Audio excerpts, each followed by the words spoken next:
Hello students, I'm here with another video from the chapter Our Environment from class 10th NCERT book. Before starting today's video, I must tell you that till now what all things we have studied in this chapter. So we have started the chapter yesterday where I introduced you the term what is the meaning of the word environment, and then we came to know that environment means the surrounding where we are living, and it composed of many components like living component, like non-living component, and then I also discussed about the topics which we need to study in this chapter. So the brief introduction about the same thing is shown by this mind map, where we have seen that our environment consists of so many components like the biotic factors, abiotic factors. Then in our environment, the ecosystems are present. So main focus of today's lecture will be in on the topic of ecosystem. Okay, so we are going to deal with the ecosystems today. Now, what is the meaning of the word ecosystem, and where are the biotic and abiotic factors are going to interact with each other in this ecosystem? We are going to see that. Okay, so in what is the meaning of the word ecosystem? Now let us go on to our first slide of today, that is going to show you what is the meaning of the word ecosystem here. Okay, now ecosystem means it is a process, it is it is a system, it is a kind of system, and system means it is a kind of the you could say that it is a way by which the ecology or the environment is going to maintain and sustain its system. With the help of some systematic ways, with the help of some synchronizing way, the plants and animals are going to interact with each other. Okay, now the definition says all the organisms such as plants, animals and microorganisms, even as the human beings also, they interact with the non-living things, and that is known as, in that particular part is known as the ecosystem. So ecological system means it is the environmental system where the living as well as non-living parts, both of them they are interacting with each other. Okay, once they're interacting with each other, now what you can see is that because of the biotic as well as abiotic factors are present in the environment, so both these biotic and abiotic factors. Now what are these biotic and abiotic factors? Biotic factors are those which are going to generate, means these biotic factors are those which are called living factors, and abiotic factors are those which are known as non-living factors. Now if we talk about the living and non-living factors, they are interacting with each other. How can you say that? Yesterday also I gave you one example, or there are many examples, so we have discussed that. So one of the example is that when we are living, means suppose we are when we are living, we require food, we require oxygen. Now if suppose we take the example of oxygen, now where do we get oxygen? We get oxygen from the plants, and plant is again a living organism, and oxygen is a biotic factor, it is the air from where we are going to inhale the oxygen. Okay, so this air or the water which we are receiving from in the form of rainfall is necessary for our life.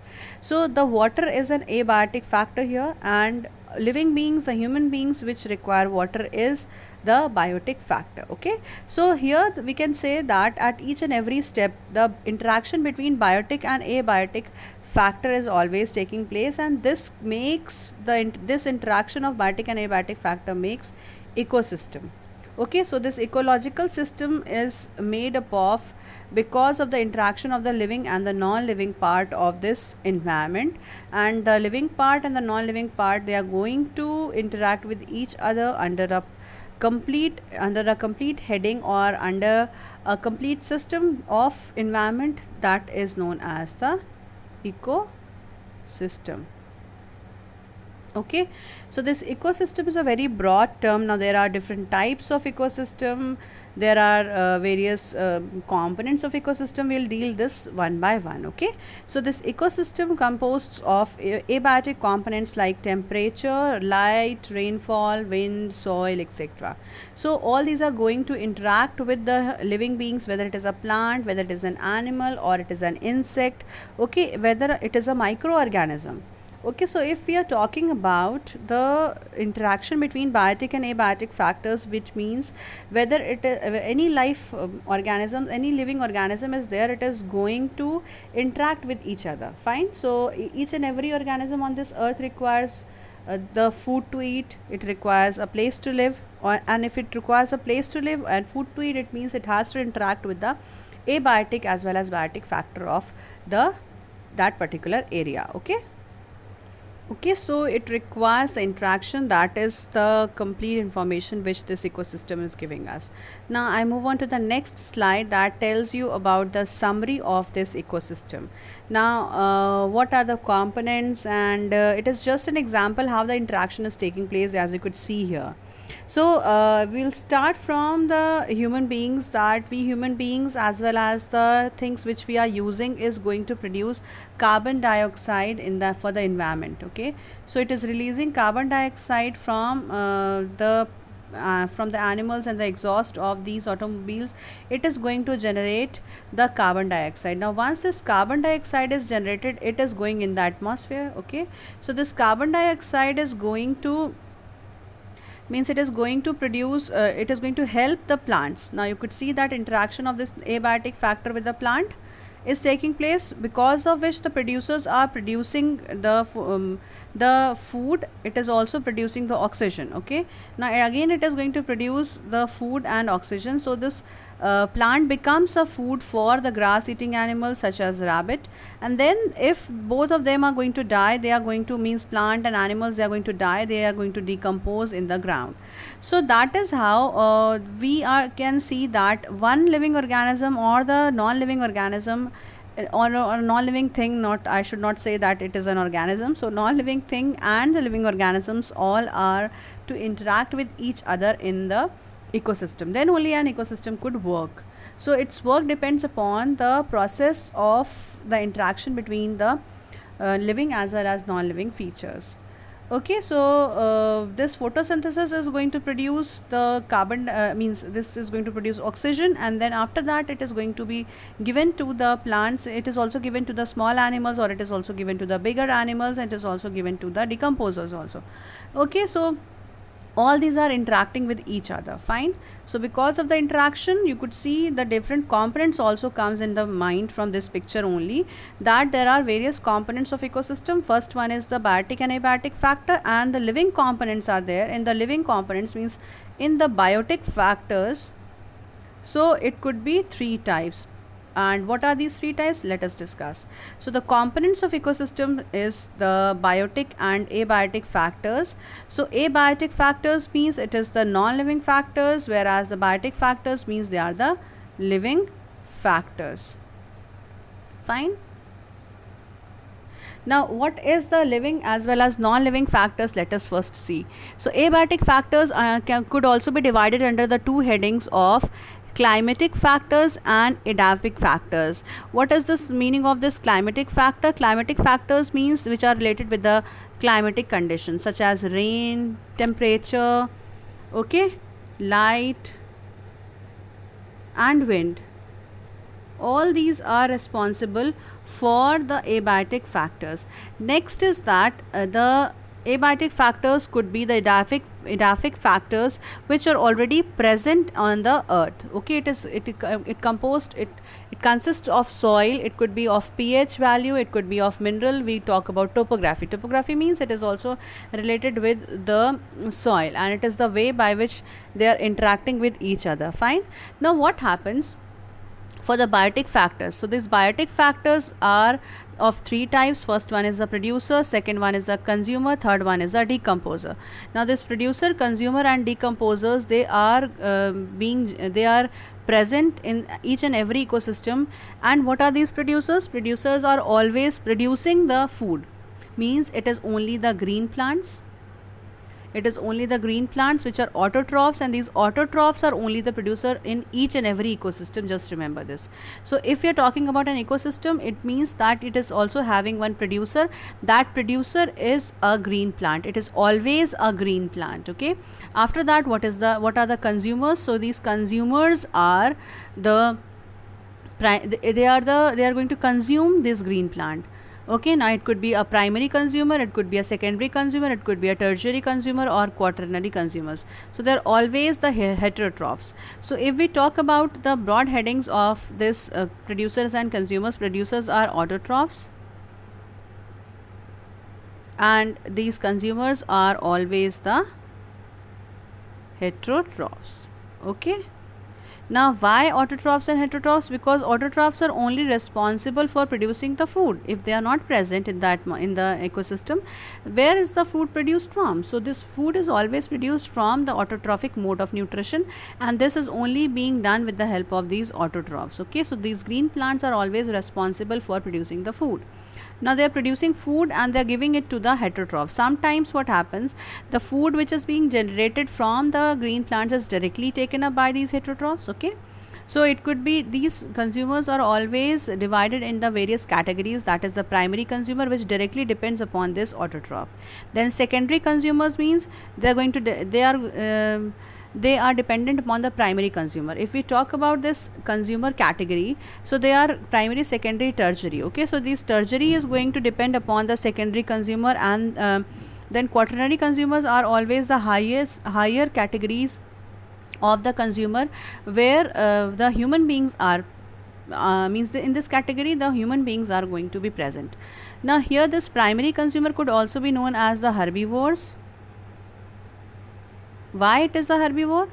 Because I said that primary consumer always depends upon the producers directly. Okay, so this is the first step of the consuming chain, or we could say it is the first step of the food chain, and I'll just tell you about the food chain in detail in the next class. Okay, so this biotic factor means in the consumer category, the first one is very important, that is the primary consumer, and that is the main part, that is way by which the primary consumers are always dependent upon the producers directly. For example, all these could be the herbivores.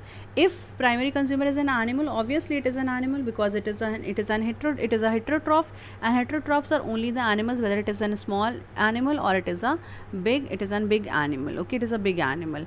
Now if we are talking about these animals and these secondary consumers are going to directly be present, and they are being directly related with the primary consumer. Okay, so it could be some of the carnivore. Okay, herbivore is eaten up by the carnivore, so it becomes the secondary consumer. Next is the tertiary consumer, which can eat both of them, so omnivores come. And quaternary are also the highest category of consumer, which could eat all of these three. It could eat herbivores, carnivores, or it could eat both the omnivores, or even it is the higher category of the consumer in which human beings come. Okay, and the next category comes, it is of the decomposers. Now once the producers are growing, they are going to give rise to their life process. Okay, so they are always undergoing their life process. Once they are going to grow old, they are going to die. These producers will die, these animals will die. After dying, after their death, what happens? They are mixed up in the soil, and what we are going to get in the soil is the decomposers. So these decomposers are going to decompose, they are going to break down these components, these complex components of the remains of these plants and animals after their death. They gain nutrition from them. Okay, so saprophytes are always present in the form of the decomposers. It could be bacteria, it could be fungus, which is always responsible for decomposing the dead bodies of these plants and animals, which are buried inside the ground, which are buried inside the earth or soil. Okay, so they mix up with the soil, and then they are being decomposed into smaller components, and then this give rise to the nutrients it becomes nutrients, and then it is going to help the plants to grow properly. So that is how the interactions at different places, you could see biotic and biotic factors are going to interact with each other, and then they can sustain one of the ecosystem. Okay, now ecosystems are of different types. It could be the natural ecosystem, and it could be an artificial ecosystem. So we discussed about the components of ecosystem, which mainly compose of only two types of factors or two types of components, abiotic component and the biotic component. Now we move on to the next part, that is the types of ecosystem. So there could be many types of ecosystem, as I told you, but the two broad category of the ecosystem is the natural ecosystem and the artificial ecosystem, or it is the man-made ecosystem. So we talk about these two ecosystems only, where the types of ecosystem could be, the various examples could be there. A forest ecosystem is there, pond ecosystem, garden ecosystem, crop field ecosystem could be there. So these ecosystems are the only place, these are the types where the different ecosystems are going to be generated. Okay, now what happens in this various types of ecosystem, we'll discuss one by one. So this is one of the again, it is a ray diagram which is telling you about the ecosystems, and it is of two types. I said it is artificial, it could be artificial ecosystem, it could be natural ecosystem. As the name suggests, the artificial ecosystem is made by the human beings. Okay, and the natural ecosystems are those which are developed in the nature. They are naturally developed. Okay, it is always there, it is developed naturally. So this natural ecosystem is always present around the earth, means it is present on the earth in the form of the aquatic ecosystem or the terrestrial ecosystem. Now in aquatic ecosystem, as we could see that there are two types of water bodies. Okay, there are two types of water bodies. Now what are these two types of water bodies? One could be marine ecosystem, or it could be the freshwater ecosystem. So this consists of sea and oceans. The marine ecosystem, it consists of sea and ocean, and the freshwater ecosystem they could consist of various ecosystem, like river ecosystem, it could be pond, it could be lake, it could be pool, it could be even the lagoons also, it could be present. Okay, so lakes, all these are the freshwater ecosystem. Now if we move on to the artificial ecosystem means it is made by the human beings, it is made artificially. So it is for short time, it is for short time. A crop field could also become an ecosystem. How it is going to sustain life, will tell you. Okay, then aquarium could be also be present for the purpose of, it could be also a small ecosystem which is being generated artificially in your homes. Okay, next, garden could be an ecosystem. Why? Because small species are present there, the flowers are present, abiotic factors are present.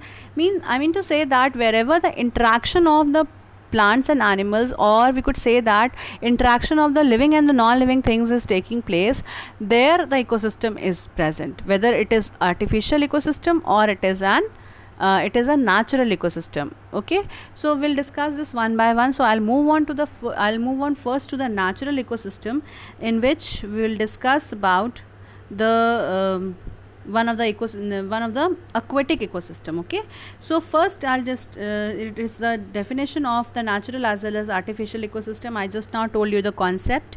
An ecosystem which is formed due to the result of interaction between the organisms and the environment is known as the natural ecosystem. Okay, so it is made due to the result of interaction between the organisms as well as the environment. Okay, next is the ecosystem which is created by the human beings but does not exist naturally. Fine, as artificial, I told you it is for short time. For example, the water is means if the rainwater is being there and it is filled in the ditch, or it is a water filled puddle could also be there. So the places, the potholes which are present on the roads, it is filled with water, and if some days it is going to be present over there, what happens? The mosquitoes are going to live there. So as you could see that there could be the interaction between the living and the non-living thing is there. Water is a non-living thing, then it starts generating the small eggs will be present, and then it is going to give rise to mosquitoes, so it becomes an ecosystem.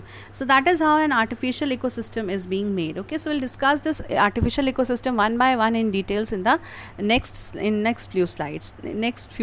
Okay, first we move on to the natural ecosystem, where it composed, I told you that it has the three main components. Okay, now first let us discuss about these three main components of the ecosystem, whether it is an artificial ecosystem or it is the man-made ecosystem.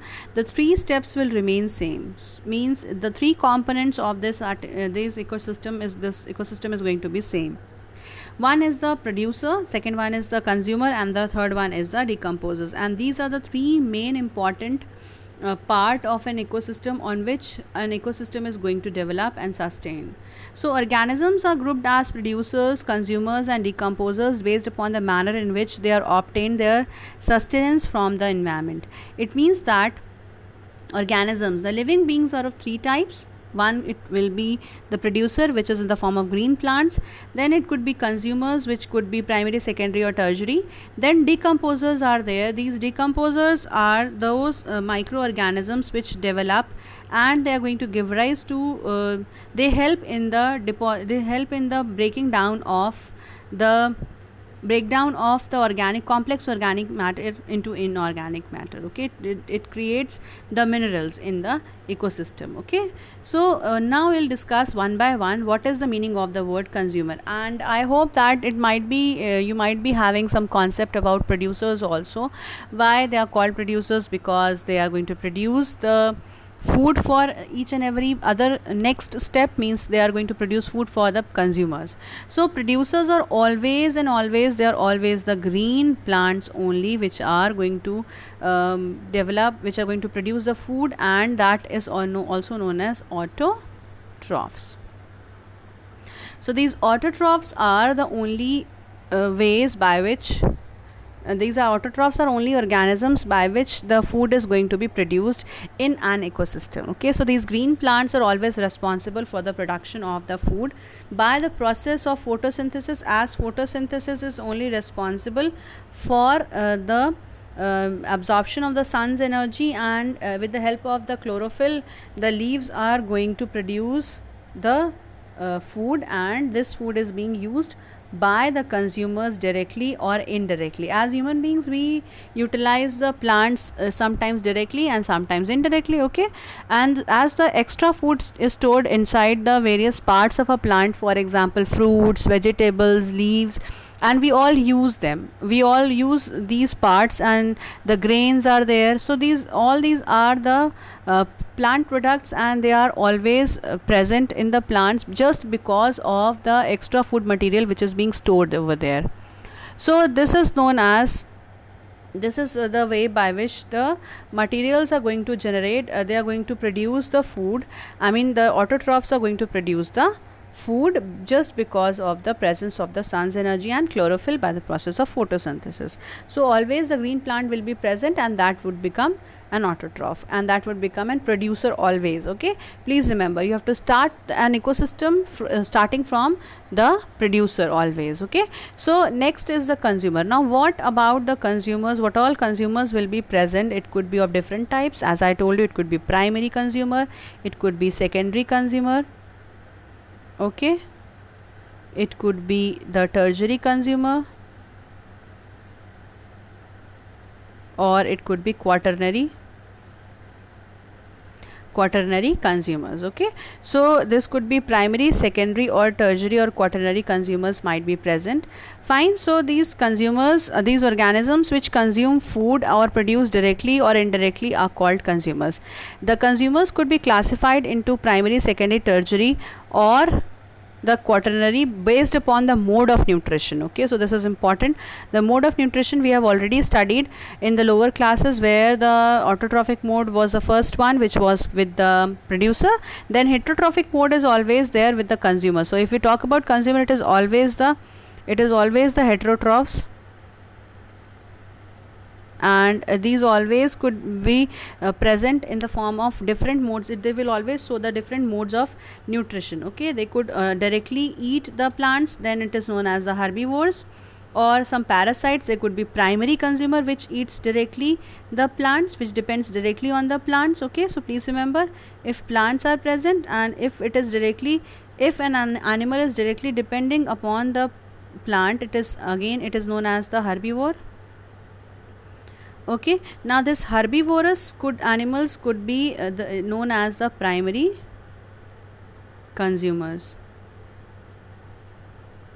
Fine, so this primary consumer is always dependent upon the plants directly, as it could be one of the herbivore. Okay, now next heterotrophic mode of nutrition showing consumers would be the carnivores, which directly depends upon the herbivores. Okay, they eat herbivores and they could be the secondary consumer. Now next, for example, snake, and which eats a rabbit. Okay, now here rabbit was directly dependent upon the plant, that is why it became primary consumer.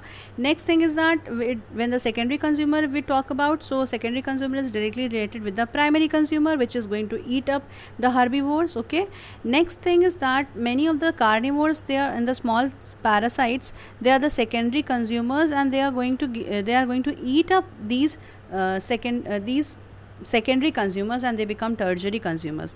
Now if they are tertiary consumers, then they are going to eat up the large carnivores. Okay, these large carnivores are going to eat up the omnivores, and they are known as the tertiary consumers. For example, the snake is going to eat up all the other animals, so it becomes tertiary carnivores. Okay, so here tertiary consumers, so here it could be herbivore, carnivore, and omnivore. Omnivores are going to eat all the above two types, that is the herbivore and the carnivore. Okay, so these could be the different types of the heterotrophic mode of nutrition showing animals, and that is why they are called the consumers. Okay, so primary, secondary, and tertiary consumers are always present in an ecosystem. So some of the examples of herbivorous animals could be there. It eats plant. Okay, so all the herbivores are going to eat plant and its product. For example, cow, deer, all these are the herbivorous animals. Then carnivorous animals are there. Carnivorous animals are always going to eat up the herbivores, like lions, tiger, it could be leopard, it could be other carnivorous animals which only depend upon the flesh of the herbivores. Okay, next is that it could also eat some small carnivores also. So if the one carnivore is going to eat another carnivore, it becomes tertiary consumer. Okay, that is why it becomes tertiary consumer. Now omnivores are those which could eat both plants as well as the animal products.